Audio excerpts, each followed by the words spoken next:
अनिति जी से। अनिति जी, आप कृपया अपना प्रश्न माननीय मंत्री जी से करें। सर, मेरा जो प्रश्न है वो इसी की कंटिन्यूएशन में है। जो अभी आप किसानों की आय दुगनी करने के बारे में बात कर रहे थे, कि इसी की कंटिन्यूएशन में प्रश्न ये है कि आपने इस बात का जिक्र किया कि जो विधेयक, दो विधेयक किसानों के लिए और एक विधेयक कमोडिटी के लिए अभी लेके आए, जो पिछला सत्र बीता है संसद का। और हमने देखा कि लगातार सरकार ये कह रही है कि ये बहुत महत्वपूर्ण है। तो प्रश्न ये है कि इसको सरकार आप इतना महत्वपूर्ण क्यों मान रहे हैं? ये जो विधेयक हैं, इनके बारे में हमको विस्तार से बताएं। और उसमें मेरा एक प्रश्न है कि जिसका पार्शियल जवाब आपने दे दिया है पहले ही, कि अगर ये इतने महत्वपूर्ण है तो इसका विरोध कुछ जगहों पे क्यों हो रहा है? आपकी आवाज थोड़ी डिस्टर्ब आ रही है मेरे पास। मैं बोलूं, यदि आप समझ लें कि मैं आपका सवाल सही बोल रहा हूं। आप ये पूछना चाह रहे हैं कि ये विधेयकों में इतने महत्वपूर्ण सुधार भारत सरकार ने किए हैं, इसके बावजूद इसका विरोध क्यों हो रहा है? जी, यही आप जानना चाहते हैं? जी, मंत्री जी, मेरा प्रश्न जो है वो बेसिकली ये है कि ये जो तीन विधेयक की बात आप कर रहे हैं, दो कृषि संबंधित और एक कमोडिटी वाले, वो हैं क्या? उसके बारे में अगर विस्तार से लोगों को जानकारी मिल पाए। और उसके साथ में ये सवाल भी जुड़ा हुआ है कि अगर कोई विरोध है तो वो विरोध क्यों कर रहे हैं? इसका कुछ जवाब आपने दिया कि 8% कहीं जा रहा है, जो मुफ्त में कमाई आ रही थी, तो वो आपने कुछ जवाब दिया है। पर अगर इसका विस्तार से इसके बारे में बात करें तो अच्छा रहेगा। ठीक है, मैं कोशिश करूं। आपका फिर भी क्वेश्चन, आपका कुछ ऑडियो मेरे को क्लियर नहीं आ रहा है। फिर भी मैं ये मानता हूं कि आप विधेयक के बारे में जानकारी लेना चाहते हैं और इसकी खूबियां खामियां मैं आपको बता दूं, और विधेयक का विरोध क्यों अपोजिशन वाले कर रहे हैं।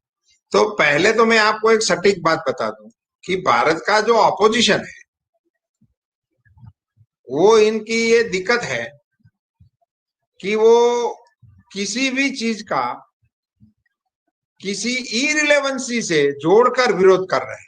ये हमको 14 के बाद ये एक अनुभव हो रहा है कि विरोध करके ये विरोध करना है, तो ये कर रहे हैं।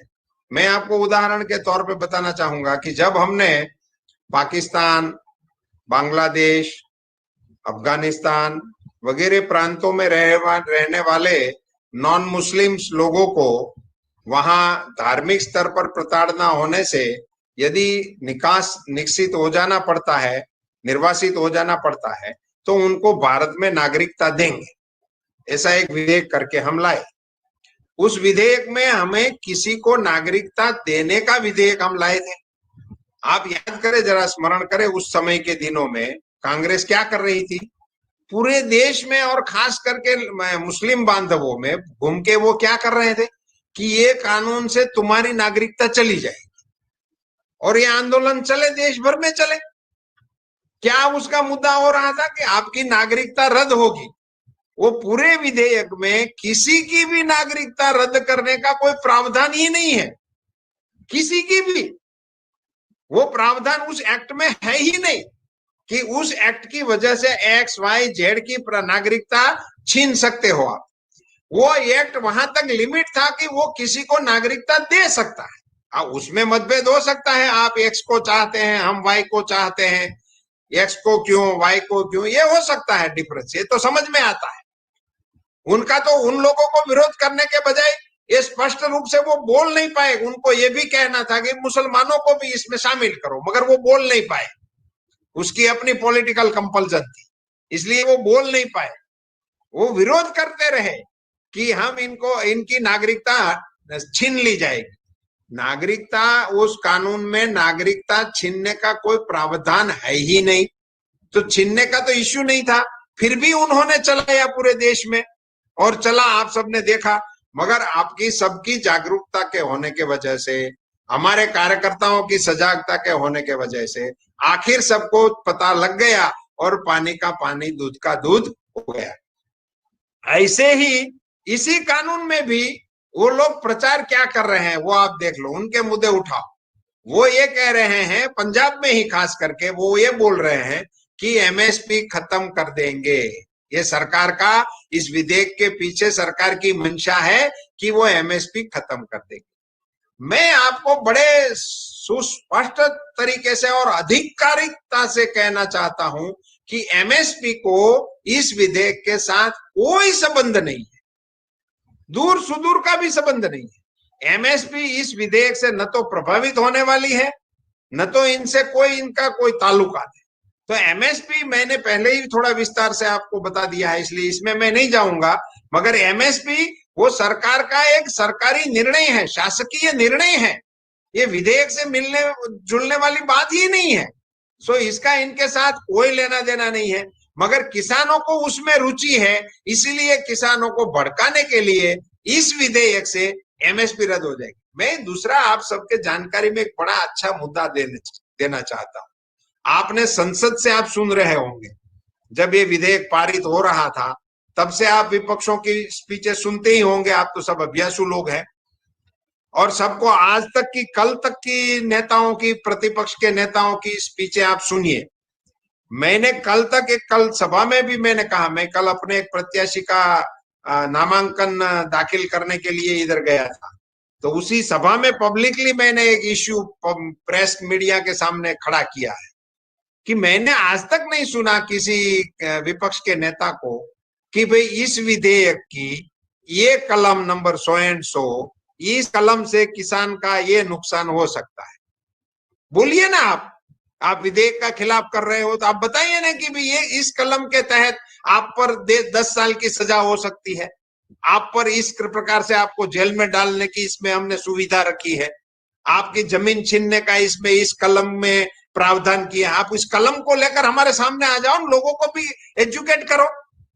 वो कोई नहीं बोला है आज तक कि आप स्पीच सुन लेना, विधेयक की किसी भी कानूनी प्रावधान से किसान को नुकसान होगा ऐसी कोई बात नहीं कर रहा है। बिल्कुल इररिलेवेंट ये एस्पेक्ट को लेकर वो अपोज कर रहे हैं। उसमें से एक था एमएसपी का, दूसरा वो कॉन्ट्रैक्टिंग के एक्ट को लेकर ये बता रहे हैं देश के किसानों को कि देश के किसानों की जमीन चली जाएगी।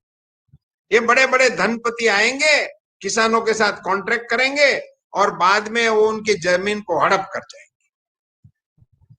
मैं आप सबको उस कॉन्ट्रैक्ट फार्मिंग का जो एक विधेयक है, जो हमारे 2 विधेयक हैं, एक है एपीएमसी में सुधार का, उसके विपणन और व्यापार के साथ जुड़ा हुआ एक विधेयक है, और दूसरा कीमत और कॉन्ट्रैक्ट के संबंध में विधेयक है। तो एक कॉन्ट्रैक्ट फार्मिंग में ये लोग, विपक्ष के लोग ये कह रहे हैं कि किसानों की जमीनों को धनपति लोग हड़प कर जाएंगे।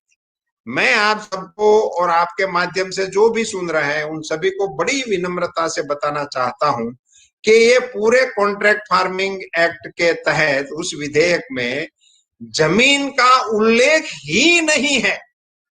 ये जमीन के संबंधित कोई कॉन्ट्रैक्ट करने की न तो अनुमति देता है, न तो उसको मान्यता देता है। कॉन्ट्रैक्ट सिर्फ और सिर्फ जो उपज है किसान की, उसी का ही कॉन्ट्रैक्ट करना है। कॉन्ट्रैक्ट का लिमिट एरिया बता दिया गया है कि उसमें उसकी कीमत, उसकी क्वांटिटी, उसकी क्वालिटी, उसका टेन्योर, समय, 1 सीजन, 2 सीजन, 1 साल, 2 साल, इतने ही में आपको कॉन्ट्रैक्ट करना है। इसके आगे आप कॉन्ट्रैक्ट कर ही नहीं सकते। इस विधेयक के माध्यम से यदि किसान और इन्वेस्टर के बीच में डिस्प्यूट होगा तो वो कीमत का और लेन देन का हो सकता है, उसमें लैंड का डिस्प्यूट होगा ही नहीं। लैंड डिस्प्यूट में आ ही नहीं सकती। लैंड का मालिकाना हक और इसके लीज के बारे में इस विधेयक में कोई कानूनी प्रावधान किया नहीं है। तो मैं किसानों की जमीन इस कानून के तहत, इस विधेयक के तहत किसी के पास चली जाएगी, ये जो इनका आक्षेप है उनको सिरे से खाली करता हूं और देश के किसानों को आपके माध्यम से बताना चाहता हूं कि इस विधेयक में आप लैंड के संबंधी कॉन्ट्रैक्ट कर ही नहीं सकते। ये विधेयक में ऐसा प्रावधान ही नहीं है। इस विधेयक में आप इतना ही कॉन्ट्रैक्ट कर सकते हो कि हमें पोटैटो का आपके साथ इस भाव से 1 साल 2 साल आप हमारे साथ कॉन्ट्रैक्ट करें। इसका सबसे महत्वपूर्ण अंग है कि इस कॉन्ट्रैक्ट फार्मिंग के इस कानून के तहत किसान पहले से अपनी चीज का दाम तय कर पाएगा। आज तक भारत में किसान अपने प्रोडक्ट का दाम तय नहीं कर सकता। वो मार्केट में जाता है, वहां जो इकट्ठे व्यापारी होते हैं वो उसकी बोली लगाते हैं, 1 2 3, आपको पसंद है तो लो, नहीं पसंद है तो अपना माल लेकर वापस जाओ। ये सिस्टम आजादी से अभी तक चालू है। और अकेला किसान है जो अपनी प्रोडक्ट का दाम तय कर नहीं सकता है, अकेला। और सभी प्रोडक्ट, एक कंघी भी बनाने वाला उसके बॉक्स पे ऊपर सिक्का लगा के भेजता है कि 50 पैसा इसका लूंगा, आपको लेनी है तो लो। मगर किसान अन्नदाता होते हुए भी अपनी प्रोडक्ट का दाम तय नहीं कर सकता। एक कॉन्ट्रैक्ट फार्मिंग विधेयक के तहत किसान इन्वेस्टर के साथ जुताई करने से पहले तय करेगा कि मेरा दाम ये है, ये मुझे और आपको मंजूर है, तभी मेरा और आपका कॉन्ट्रैक्ट होगा, वरना होगा ही नहीं। ये दोनों की सहमति से होने वाला कानून है। इसमें ऐसा नहीं है कि हमने किसी धनपतियों को ऑर्डर दे दिया है कि भाई आप जाओ और फलाने डिस्ट्रिक्ट में जाकर सभी का कॉन्ट्रैक्ट फार्मिंग कर दो, तो नहीं होने वाला है। ये तो किसान राजी होगा तो ही कॉन्ट्रैक्ट फार्मिंग होगा। और उसका एक भी विधेयक में आज तक नहीं लिखा गया है। इस विधेयक में हमने लिखवाया है कि ये कॉन्ट्रैक्ट फार्मिंग का जो मसौदा होगा वो स्थानीय भाषा में होगा, उसी में ही आप कर सकते हैं। गुजरात में यदि हमें कॉन्ट्रैक्ट फार्मिंग में किसी के साथ करूंगा तो मेरा मसौदा गुजराती में ही होगा। तमिलनाडु में अगर कोई किसान के साथ कॉन्ट्रैक्ट करेगा तो उसका मसौदा तमिल में ही होना चाहिए, ताकि किसान इसको सही तरीके से पढ़ सके, समझ सके और अपनी मर्जी से इसमें वो शामिल हो सके। और ये इसमें सबसे बड़ी ये किसान को अपॉर्चुनिटी देने का प्रयास मोदी जी ने किया है कि वो अपनी प्रोडक्ट का दाम जुताई करने से पहले खुद ही तय करे। तो ये एक बहुत ही बड़ा अहम निर्णय मैं तो मानता हूं कृषि जगत के लिए इस विधेयक के माध्यम से हुआ है। और इनकी जानकारी अब किसानों को मिलने लगी है। इसके जलते ये लोग बेवजह विपक्ष के नाते कुछ मुद्दा उछाल नहीं है हमारे सामने, तो वो तो कोई मोदी जी को धन्यवाद देने के लिए तो आगे नहीं आएंगे। मगर इस मुद्दे को उछालकर मैं तो ये मानता हूं कि किसानों को हमें मौका मिला है, हमारे कार्यकर्ताओं को मौका है कि इन सारी चीजों को भी किसानों के सामने इसी बहाने विपक्ष के हमले को हल करने के बहाने किसानों के सामने हमें रख देना चाहिए। धन्यवाद।